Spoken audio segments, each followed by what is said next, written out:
Okay, or anybody else who wants to discuss right off the bat? Go ahead, Gary. James, a question about point of order. I'm with Don Henley. Are recording devices allowed in a meeting like this? I actually have no idea. Does staff have an answer to that? I can ask, but as far as I know, I don't believe it's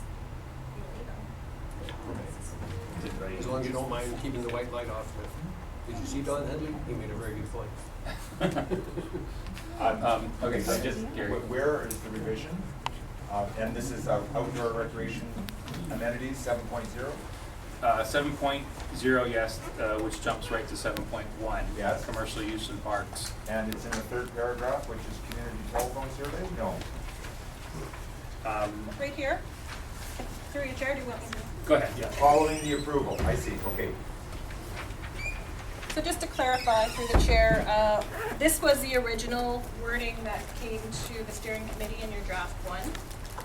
And based on your recommendations from the last meeting, Catherine has made amendments to this paragraph as requested to state that many, replacing some with many, city residents rallied in opposition to the water slide proposal because of the reduction of green space and free public access. So that section was changed based on this committee. And it's followed by cutting of trees, the change in character this project would cause at, and change Skaha Beach to Skaha Park. So that was captured last meeting, just so you know, and it will be in the draft that gets posted online. Mr. Chairman? Yes, go ahead, Gary. I would like to make an opening remark in that I did bring this up at last meeting, and I at least on October 19th, and it was accepted by the committee to bring it forward and have this discussion today. So just to set the tone, and in opposition to what Peter said, the minutes of October 19th, I thought the paragraph on that request was quite clear. It portrayed the essence that there was a need for discussion on commercial uses in parks, and that it would be brought forward. And I thought it was a fair description. So can I just make a statement that would stir the discussion forward? Yes, go ahead. Last meeting when this was discussed on the 19th, I had written out and repeated what appeared to be, someone mentioned, I think it was maybe Doug, said this sounds like to be a resolution. Are you looking for a motion? And it wasn't. I have another one, but I don't know if I will bring it forward at this point. We are all members of the Parks and Recreation Master Plan Steering Committee because we have an interest in our city parks and our parks in general. But how much do we value parks as natural assets, as natural capital? I am advocating for our park use policy to be anchored in the core values to the community itself. The health of residents, the benefits of the environment, the benefits to the environment, and the secondary impact of attracting business and residents to a city that is seen as a beautiful and healthy place to live. Commercial development of these natural assets not only fails to promote these values, it actually diminishes them.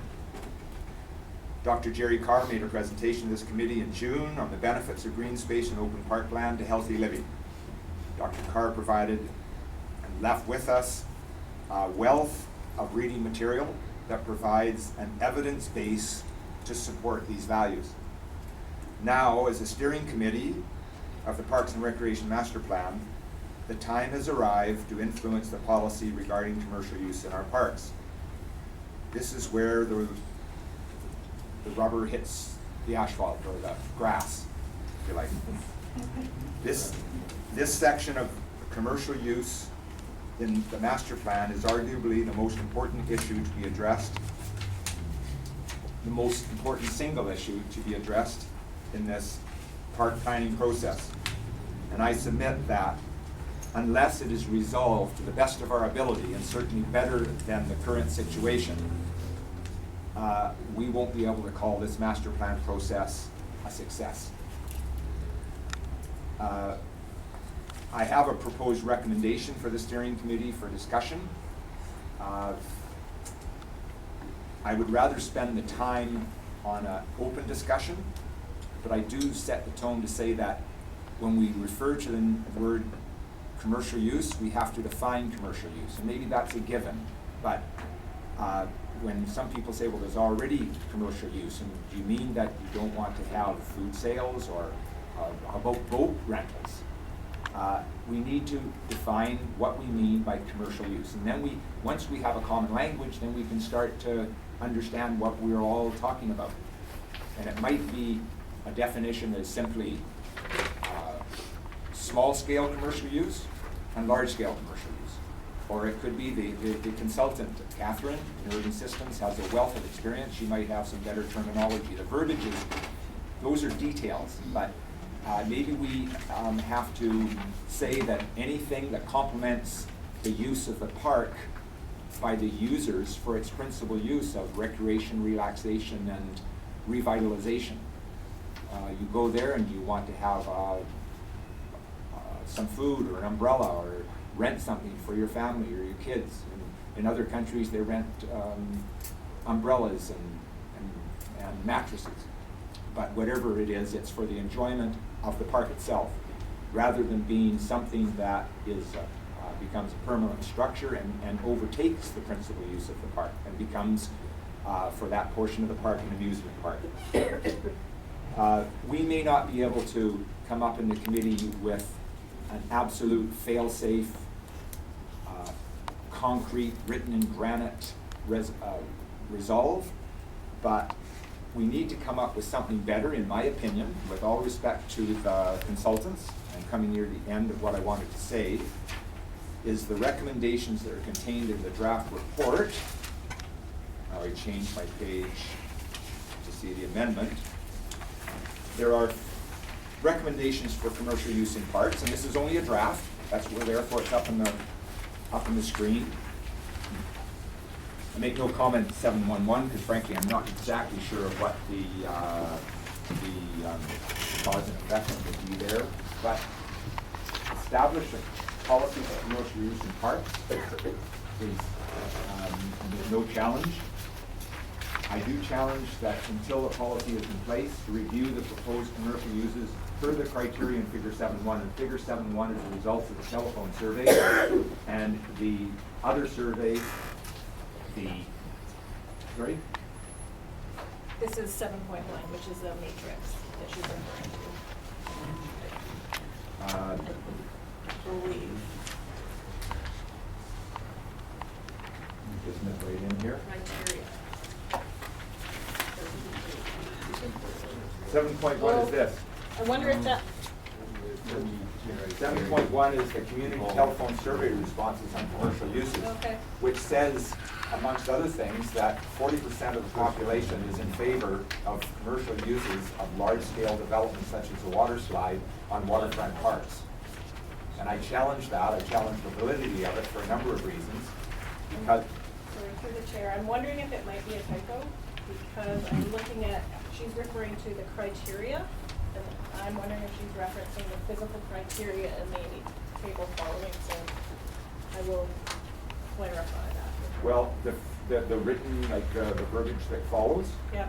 well, it follows along the same vein, and I won't go into it, but I did email to everyone a critique of that. I emailed it to you on the 21st of October, and it brings up, I don't want to get into too many of the details, but the responses say 41% of the respondents were in favor of large-scale commercial developments on a waterfront park, not in the sand, but on a waterfront park. However, those same respondents in their comments had 85% of the comments were against water slides. So the comments of the same respondents don't correlate. There's a disconnect between what they said in the verbatim comments. And you can go through and read them all for yourself. There's a number of them where you're not quite sure what they're driving at, and those are left as questions. So there's some subjective, some subjectivity to determining what the comments meant, but it's nowhere near 40% in favor and 40% against. So there's a disconnect there.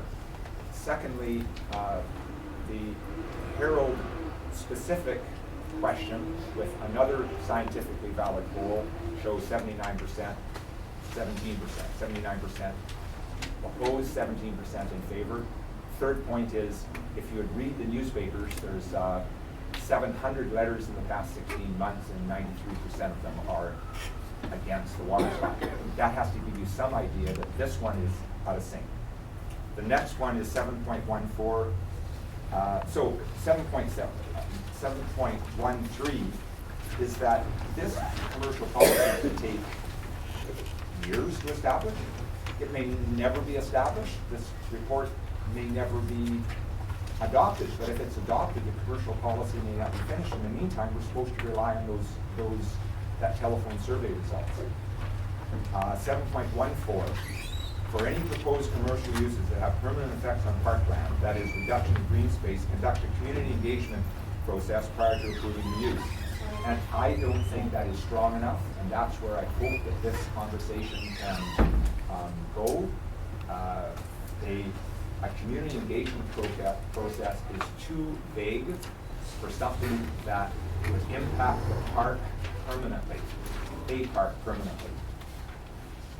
And it's subjective. It could be a non-binding referendum. It could be an open house. It could be something that happened on June 29th when there was 3 hours of people condemning the idea of Skaha Park, and they voted for it that same evening. That's what's brought this whole process, and maybe that's the good that comes out of it, is that we have a park master plan process, and here we are today, and I'm so happy that we're at least able to talk about it as a committee.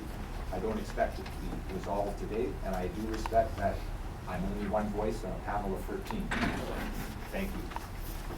So have you got any idea how you like to work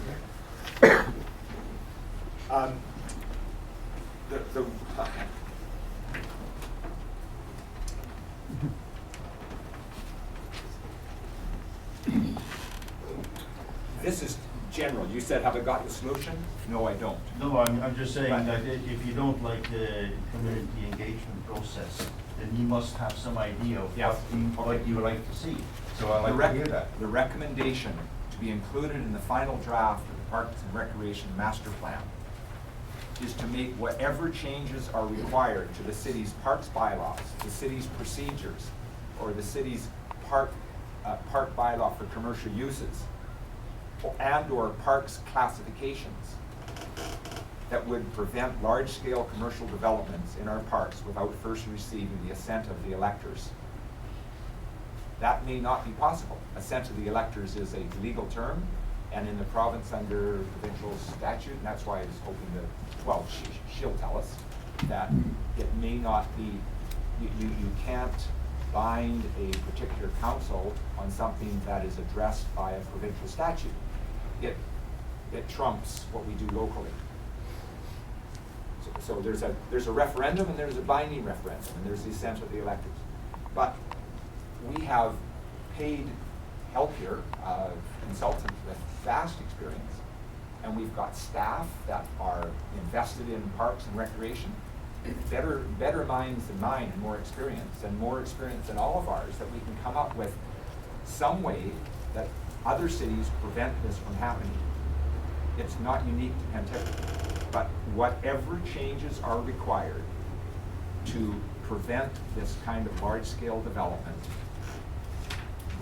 the way that it's proposed to happen in Skaha Park. Well, or no, we're dealing, that's the example in Skaha Park. But let's look beyond that. It's one issue. And to support it would be my notes about the decades of history of commercial proposal for our parks.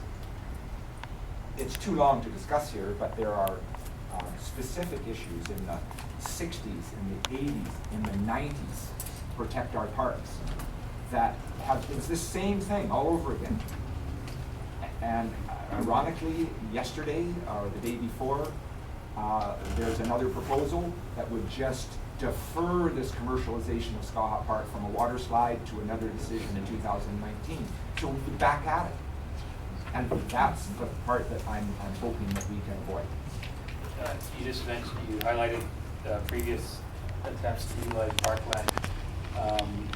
What were they? Just off the top of your head. On the top of my head.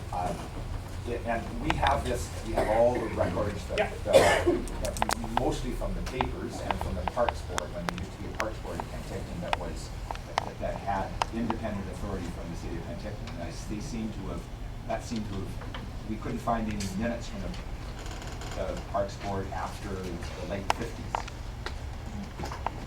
In the mid-1960s, there was a proposal to sell a good portion of Skaha Park in order to buy other portions of Skaha Park. The idea was, let's sell off a piece of Skaha Park, and it was,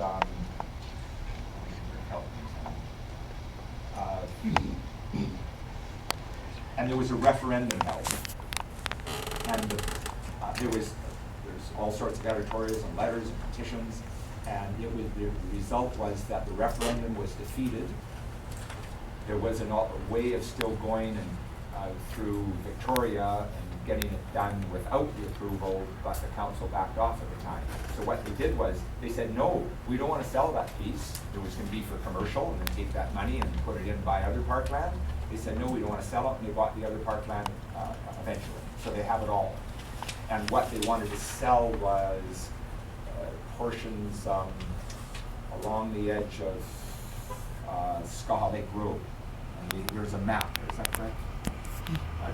So I'm pointing to a person that did the research. But so that was one. There was another one in the mid-'80s when Ivan Mesmer was mayor. And I remember that because I lived here. And it was for the area of Skaha Park, 2 to 3 acres. The area was designated around the place where the Rotary Pavilion is today.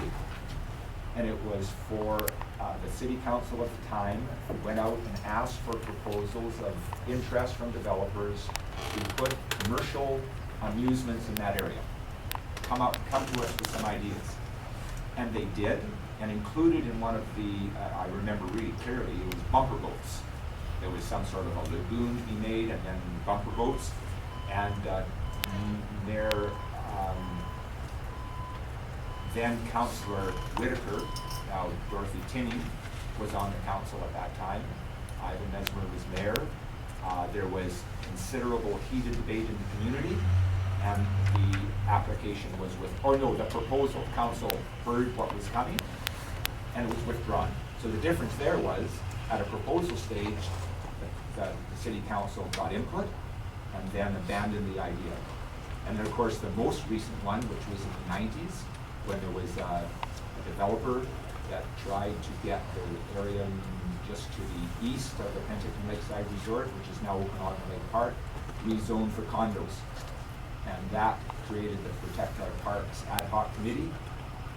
When that was withdrawn by the developer, I don't remember why they withdrew it, probably because they saw that they weren't going to get approval, but the community went through at least a year of anguish over that, and it produced Protect Our Parks, and that committee fought it, and after it was withdrawn, they went to the city in collaboration with the city.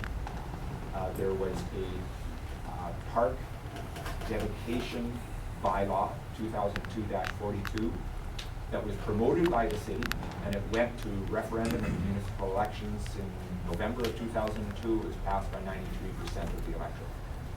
And that was a park dedication, and it was registered on title. The intention, and we've got a huge document on this, and this was pulled together by one of the members of that committee. Their intention was that park dedication bylaw was to prevent this from happening. It didn't work. Even on the document that was registered, it states that it's a park use dedication bylaw, and it says, notwithstanding this dedication, the city retains the right to license or lease all or any of the parks. We don't know, and that may come out in the future, if that was on the ballot. But I think there was confusion as to what the results of that park use dedication bylaw would be. And the city has taken a position that hasn't restricted their ability to make these decisions without consulting the public. Does that answer your question? Yes. Ezra? I have a little bit of a different angle in regards to the same, but just to be clear, it stated that you don't have a direct solution, but are you stating, for example, 7.12 is too broad in regards to you are suggesting, and this is just a statement that sticks on the wall, that you're stating you would like to see the policy, and that policy be in this document? Is that? No, actually, Ezra, I didn't say that. I said that is definitely a needed step.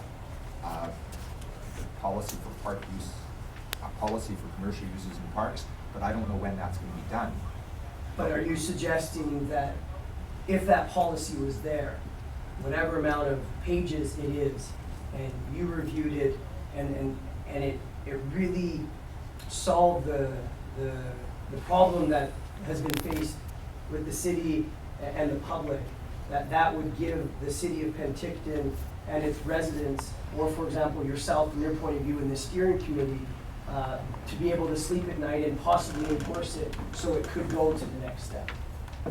If there was that policy in place where the city staff put it together and this committee saw it, would that be a step in the right direction? Yes, it would, but that's not actually, I see your angle. I don't want to dominate too much of this. No, because I But just, This is the topic. and just to be clear, I have another angle on this that I don't want to steal your thunder and finish, but I'm just trying to be real clear on how to move forward. It's important to establish a policy for commercial use in parks. The consultant identified that that's something that the city doesn't have and other cities of comparable size do have. My immediate concern is that until that gets put in place, this recommendation is to rely on criteria that I think is, what's the Hasn't word? been made yet. No, sorry, it says until a policy is in place, that the criteria is figure 7.1 or the verbiage below that. And I'm saying that is faulty. We shouldn't rely on it because it doesn't represent the will of the people according to this recent incident. And secondly, that 7.14 is what needs to be changed.